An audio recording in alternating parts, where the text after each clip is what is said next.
primeiro queria agradecer ao Comunica, obrigado pelo convite. Assim, eu acho muito necessário esse debate.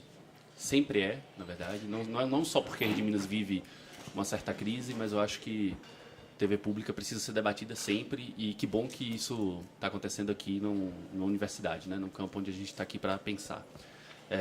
E obrigado a todos vocês que estão aqui, né? Que toparam participar e querem ouvir um pouco sobre isso. Bom, eu não sei se todo mundo sabe da história. A história da Rede Minas é longa e até o dia de hoje, desde quando tudo começou a acontecer até o dia de hoje, é um processo longo e difícil. Foi um processo muito difícil, principalmente para quem está lá. Eu estou na Rede Minas há 8 anos e, portanto, eu acompanhei os melhores anos assim na minha visão da TV pública mineira e também acompanhei agora e acompanho ainda. Estou lá até o dia 13 de junho.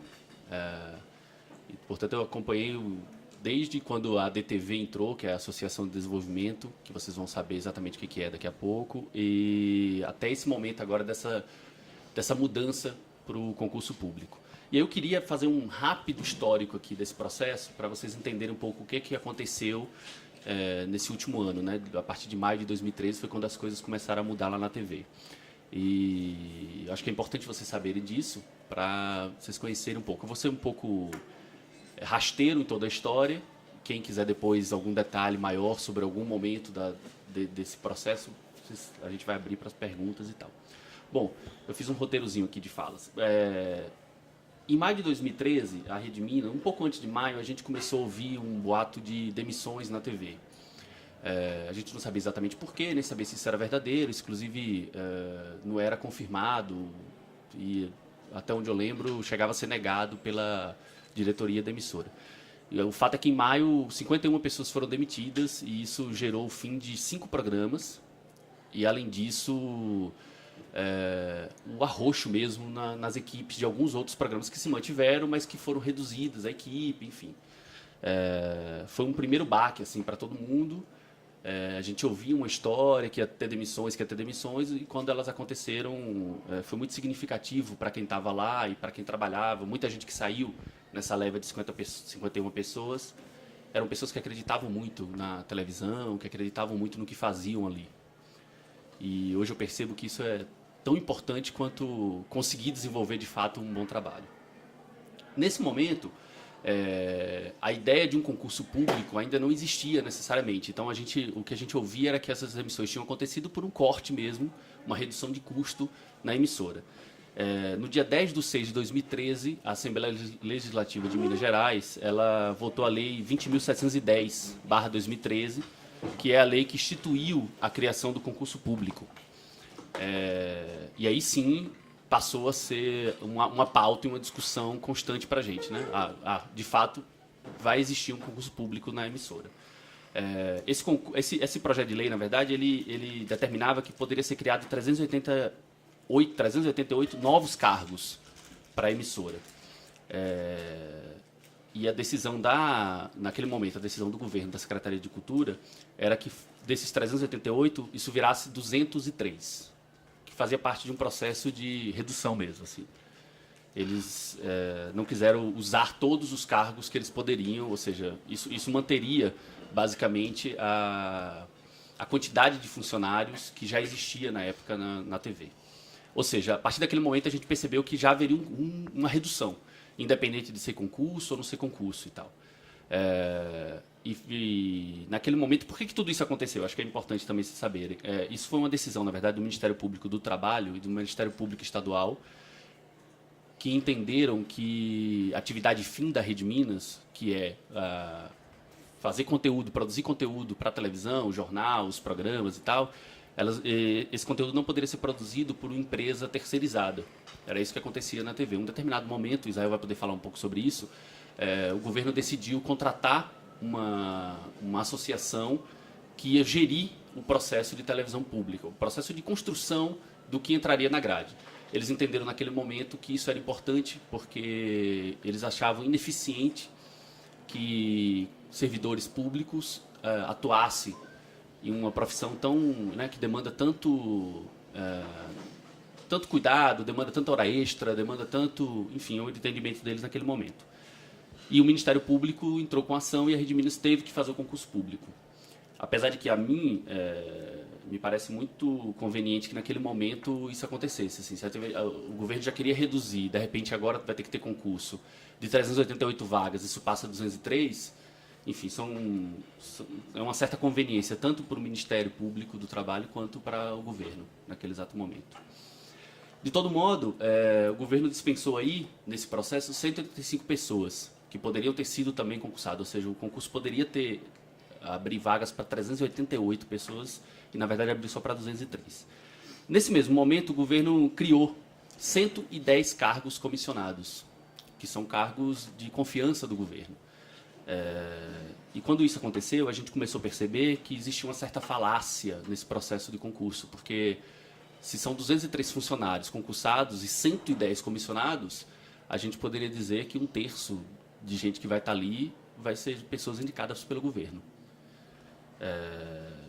Isso era, no mínimo, estranho, assim, né? Já que vamos fazer concurso público, então vamos abrir vagas para que as pessoas democraticamente possam entrar em maior número aqui. Nos parecia um número muito... nos parecia um número muito maquiado, assim, né? Se você pensasse que 110 pessoas vão entrar aqui por indicação, enfim. E aí, tudo isso foi gerando, naquele momento, para a gente, uma certa insatisfação, e a gente começou a perceber que a programação da Rede Minas começava a ficar comprometida. Em agosto de 2013, uns boatos muito parecidos com o que aconteceu em abril, das 51 demissões, começaram a surgir, só que dessa vez o número era maior, eram 125 demissões. E quando a gente começou a perceber que já tinham saído 51 e iam sair mais 125, a gente começou a perceber que a grade da programação ia sofrer muito com isso. E aí a gente criou o movimento Salve Rede Minas. Isso era muito pouco falado, a emissora pública era muito pouco falado nas salas de aula, e a partir do Salve Rede Minas, essa discussão começou a se tomar corpo, e os professores começaram a falar, os alunos começaram a discutir, enfim.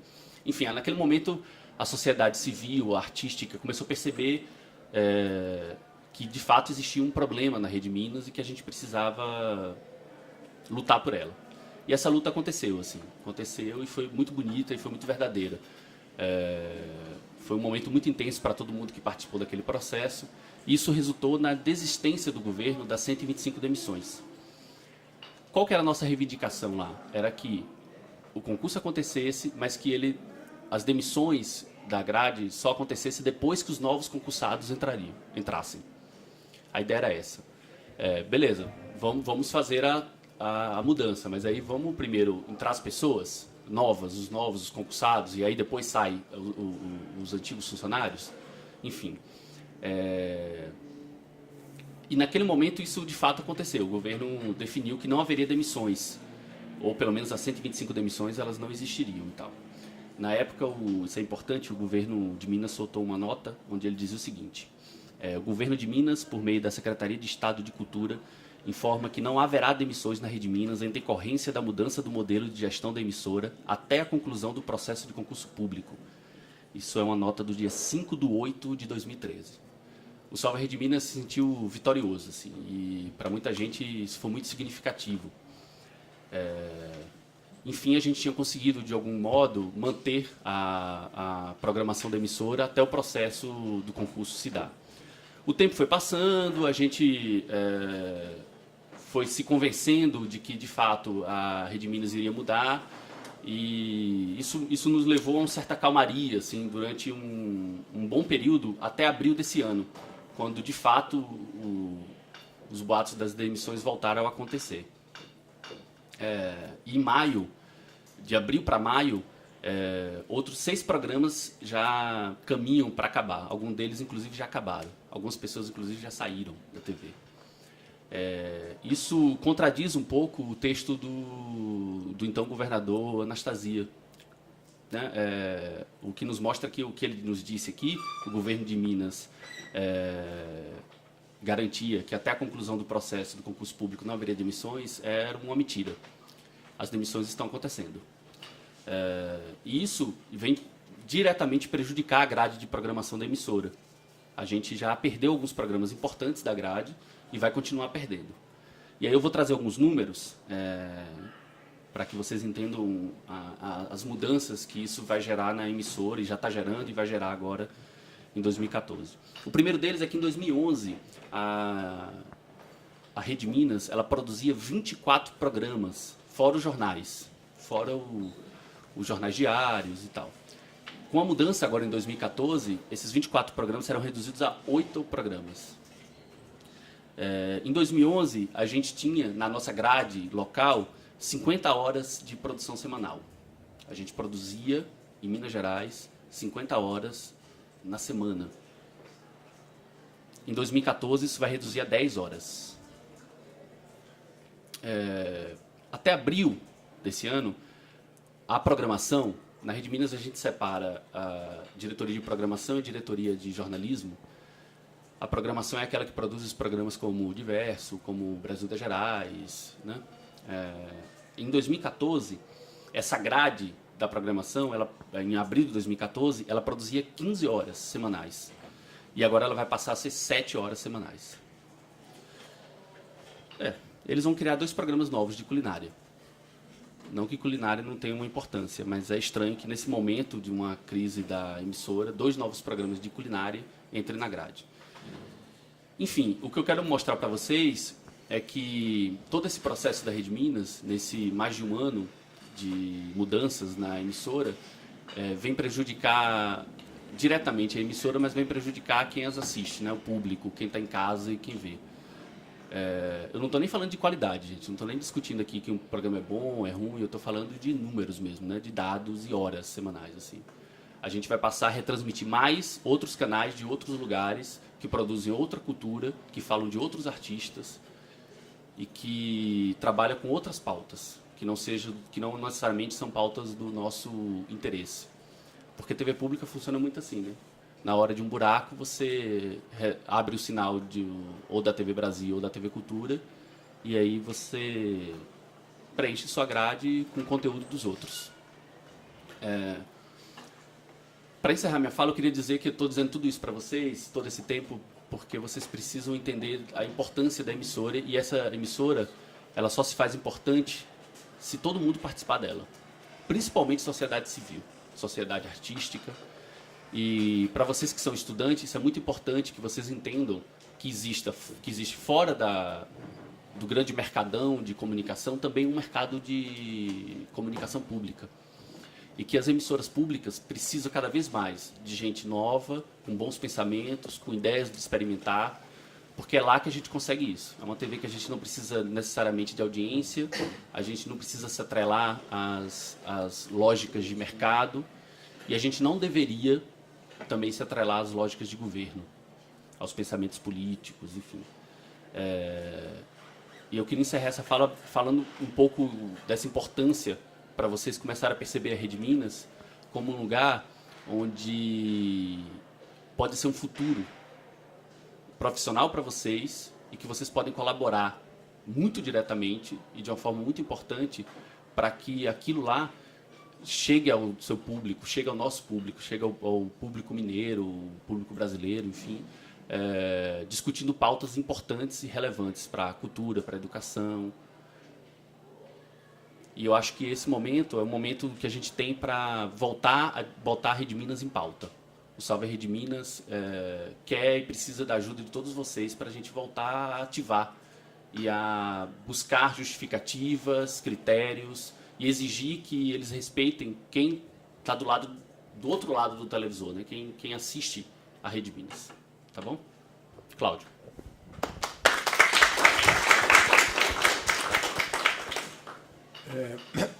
Olá para todos vocês, muito obrigado, Comunica, pelo convite. É sempre legal voltar na casa onde eu mesmo formei, onde eu mesmo fiz o mestrado, e para discutir esse assunto pelo qual eu sou apaixonado, que é a televisão pública. Sou apaixonado em televisão como um todo e televisão pública em especial. Bom, infelizmente eu não consigo tirar para vocês, assim, um pouco o meu academicismo, né? Então eu vejo que meio com uma ideia me dá um pouquinho de aula, assim, né? Porque a gente fala tanto sobre TV pública, uma das coisas que mais nos angustia é justamente a falta de conhecimento do que é TV pública. Então vocês me perdoem se eu for muito né, acadêmico, mas eu acho que é importante, para quem já souber, releva um pouquinho, para quem não souber, é para esse público que eu estou te dizendo. Mas acho que para qualquer coisa, para a gente começar essa conversa, acho que são 3 pilares que são fundamentais a gente entender. Primeiro, o que é TV pública? Esse conceito não está claro. Para todas essas forças que estão aí lutando por TV pública, me vejo muitas vezes com cada um com conceitos diferentes do que é TV pública. Segundo momento, para que as pessoas precisam de uma TV pública? E o terceiro pilar, para que o Estado precisa de uma TV pública? Então, antes a gente precisa entender o que é, depois para que serve, para que as pessoas vão precisar disso, e para quem vai pagar a conta, qual é o motivo de ter isso? Então, desculpe se eu falar um pouquinho sobre essas circunstâncias, mas é, digamos, o meu objetivo aqui, e a gente depois abre para algumas outras questões que, porventura, vocês acham importante falar. Bom, então eu vou dizer o meu conceito de TV pública, que não necessariamente é o conceito de TV pública. Eu gosto de usar uma frase que um antigo presidente da BBC usou ali lá nos anos 60, para definir, afinal de contas, o que é TV pública. Ele falou, é simples. A TV pública é o lugar, e no caso ele falava da TV pública, mas da radiodifusão pública, né? Ele falava, é o lugar onde você vai transformar o que é popular em respeitável e o que é respeitável em popular. O que significa isso?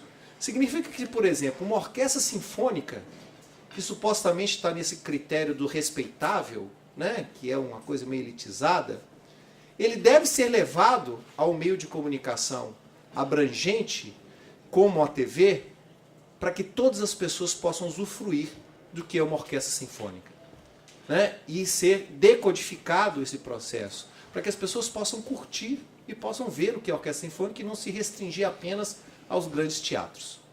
Por outro lado, um popular como o congado deve ser também levado a esse mesmo veículo abrangente, para que as pessoas também possam conhecer em todas as circunstâncias, em todos os lugares, o que é, afinal de contas, essa tal cultura popular.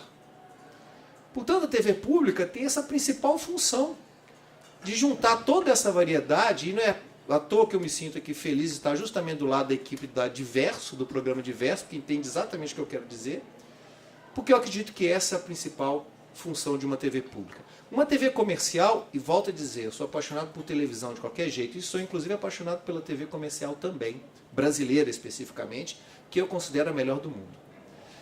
Não tem nada contra, mas ela tem uma função, que é a função do entretenimento e de pagar os acionistas que mantêm, que pagaram por aquele investimento, sem nenhum problema. Por outro lado, tem uma outra TV, que é a TV estatal. E nossa Constituição, em 88, deixou isso muito claro. E olha, não foi por uma coisa que caiu do céu e foram iluminados. É uma tendência mundial a partir dos anos, depois da queda do Muro de Berlim, e aliás ele caiu por conta disso, quando a humanidade começou a perceber que estatal não é a mesma coisa de público. São duas coisas distintas. Pode até se assemelhar em algumas coisas, ter algumas características importantes, mas são duas coisas distintas. Então, quando a humanidade começou a perceber isso, começou a derrubar essas coisas, para que o Muro de Berlim, porque afinal de contas eu tenho as coisas estatais e tenho as coisas públicas, dá para separar. E a nossa Constituição diz que a nossa comunicação tem que ser uma comunicação pública, tem que ter uma comunicação estatal e tem que ter uma comunicação comercial. A comercial a gente já conhece. A estatal também nós já conhecemos.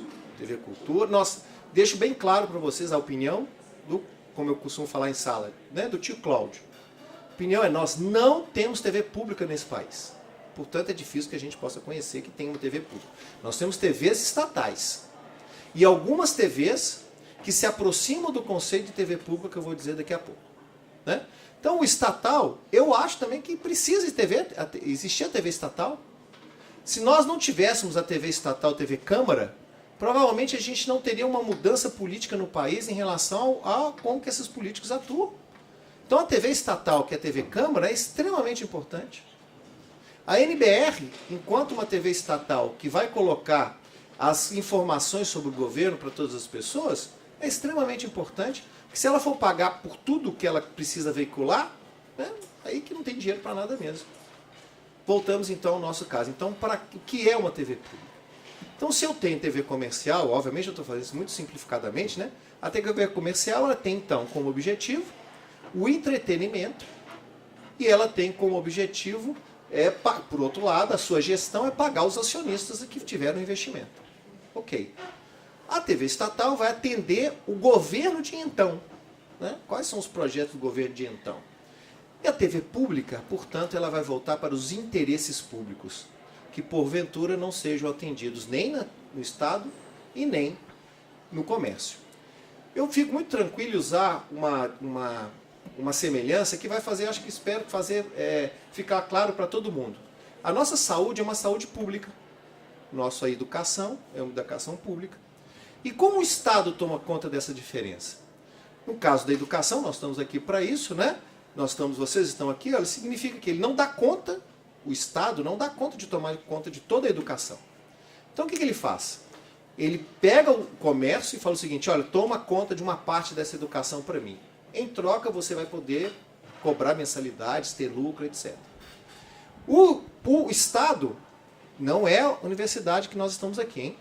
O Estado ele vai fazer lá a escola fazendária, a escola voltada para a formação dos funcionários públicos. Essa é a escola estatal. Aqui a universidade é a universidade pública nesse sentido. Ela tem uma certa autonomia, ela faz de acordo com os interesses públicos, portanto as pesquisas que vão sendo feitas, as pessoas que vão sendo formadas, são para atender os interesses públicos daquele contexto, daquela situação. A saúde pública acontece a mesma história, né?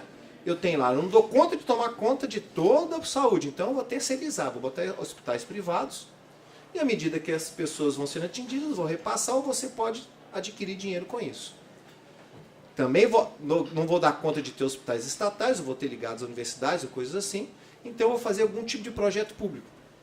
Em algum momento, né, esse projeto de educação pública não estava dando conta das pretensões de educação. Então nós vamos criar políticas públicas para poder atender esse outro, levar essas outras pessoas para a universidade. Aí cria todo o ProUni, todos os outros programas que você já conhece. Muito bem, então eu consigo pensar que nós estamos falando de TV pública também nesse sentido.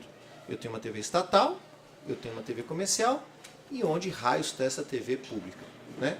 Como que ela serviria, para onde, o que é ela, afinal de contas? Nós temos, né, nós quando eu falo, são nós que militamos pelo campo de TV pública, e digamos o primeiro ápice disso foi o Fórum de TVs Públicas, né, que são as televisões que falam assim, ok, o que é esse campo público? São emissoras de televisão que querem atender o interesse público. Então eu vou ter TVs universitárias, TVs comunitárias, algumas TVs estatais, sim, que ela pode atender interesses públicos, né, TVs educativas e por aí afora. Ok. Nós estamos então para atender os interesses da população. Por isso quando se fala, nós não estamos atrás de audiência, né? Obviamente, nós não podemos ir pela lógica da audiência, que é a lógica da TV comercial. E não podemos ir pela lógica da chapa branca, que é também interesse do governo de então.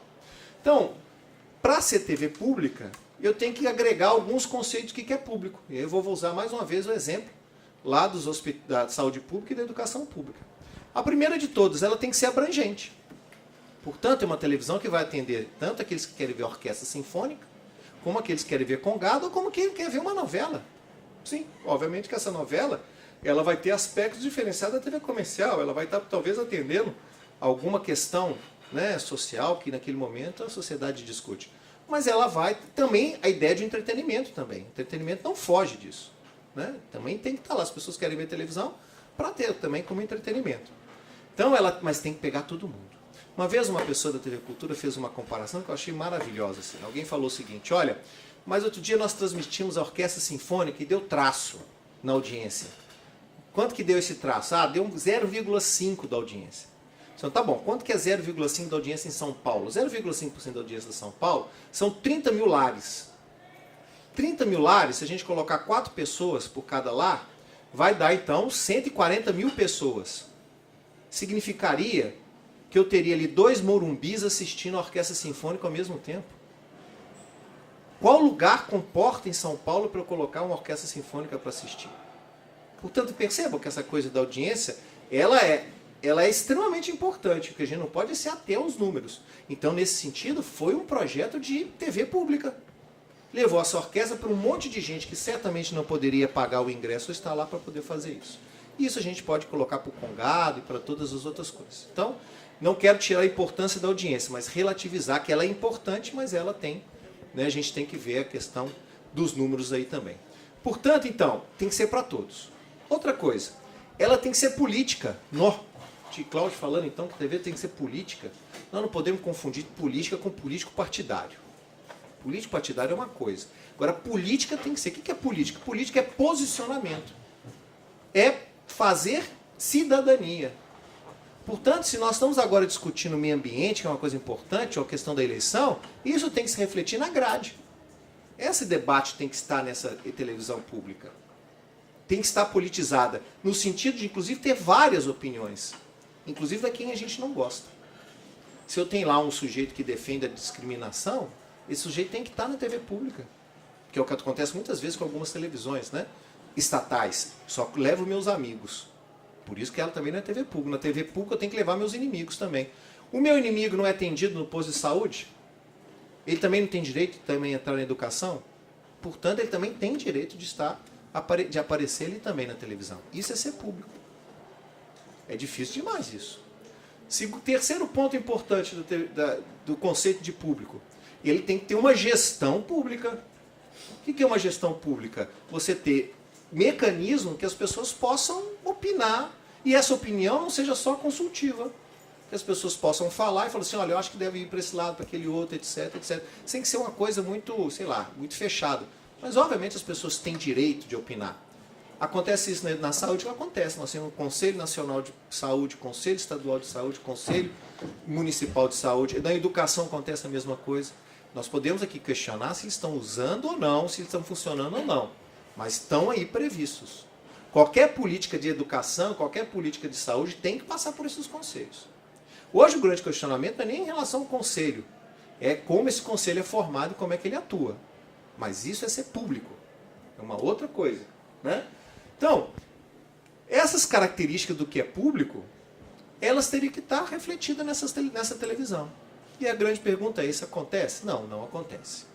O único projeto, mais ou menos, que está caminhando relativamente bem em relação só à parte de conselho, é da TV Brasil, que é do governo federal, né, que é uma empresa do governo federal, que também está muito novo para a gente só sentar o pau. Vamos esperar um pouco mais dessas coisas acontecerem, tem menos de 10 anos, então vamos ver. Mas que você tem essa tentativa. Qual o problema de lá? As pessoas não assistem.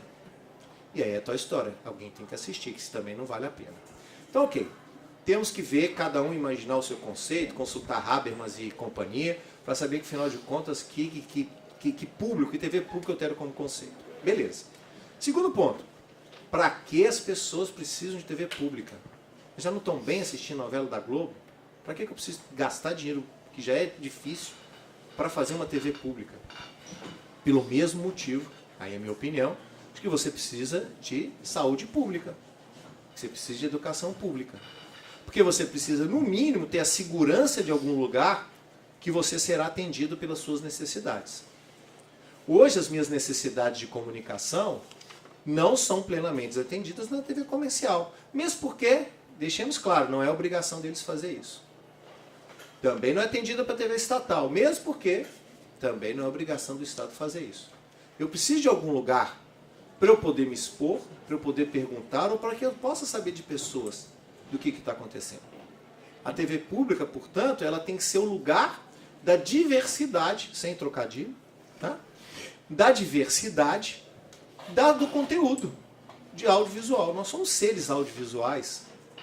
Hoje nós somos mais educados, nossas crianças são mais educadas pelo audiovisual do que pela escola. Então, a gente precisa ter essa diversidade. E a TV pública serve para isso. Para ter essa diversidade. Embora nós tenhamos as 5 ou 6 emissoras, mas não dá conta da gente ficar vendo só as mesmas. Mesmo porque todas as emissoras comerciais têm exatamente a mesma programação, né? Você tem a novela, você tem o jornal e você tem os programas de auditório. Ok, foi isso que o Estado nós demos para eles fazerem. Então qual seria a outra opção? A TV pública que pode fazer isso. Né? Então, isso para que precisa? E por último, por que o Estado vai fazer uma televisão assim? E olha, essa é a parte mais difícil. Porque as poucas experiências que eu conheço de estados que bancaram TV pública, você precisa ter um governador ou um governo que seja muito tranquilo e tenha uma autoconfiança muito grande. Porque melhor, porque adianta o Estado ter uma TV estatal que finge ser pública, e me desculpe a turma da Rede Minas, é o que acontece com a Rede Minas. Se fala muito de TV pública, mas ela é uma TV estatal. Coloca essa máscara como se fosse uma TV pública, para que as pessoas possam dizer assim, isso é que é televisão pública? Uma TV chapa branca? Uma TV que não atende os meus interesses? Eu não vejo o Congado da minha cidade lá. Eu só vejo as mesmas matérias que estão nas outras TVs comerciais. Qual o outro ponto de vista das outras pessoas, né? Dos outros movimentos? Eu não vejo. Então, para mim, olha, entre ver. A gente fala muito isso lá na turma que batalha sobre essas distinções. Gente, TV estatal ou a suposta TV pública querer fazer a mesma coisa de TV comercial é a maior burrada que pode existir. Não tem o mesmo dinheiro, não tem a mesma competência técnica e não tem o mesmo know-how. Então não adianta que nunca vai conseguir fazer a mesma coisa. Portanto, tem que fazer diferente, porque não tem jeito de fazer. Então, olha só, é preciso, então, entender que para poder ter para o Estado ter isso, ele teria que ser, digamos, descomprometido e pensar o seguinte, é melhor eu ter uma TV pública, onde as pessoas participem, onde ela seja diversa, onde ela possa ser política. Porque se essa emissora for assim, a possibilidade de eu ter uma audiência e as pessoas forem ligar para essa televisão e prestarem atenção na sua programação é maior. E se eu tiver isso, a minha voz enquanto Estado vai ser ouvida. Porque hoje, quem escuta a voz do Estado na Rede Minas? Porque quem escuta vai falar assim, gente, a gente já sabe, pô, isso é chapa branca, isso aí não tem nenhuma credibilidade para isso.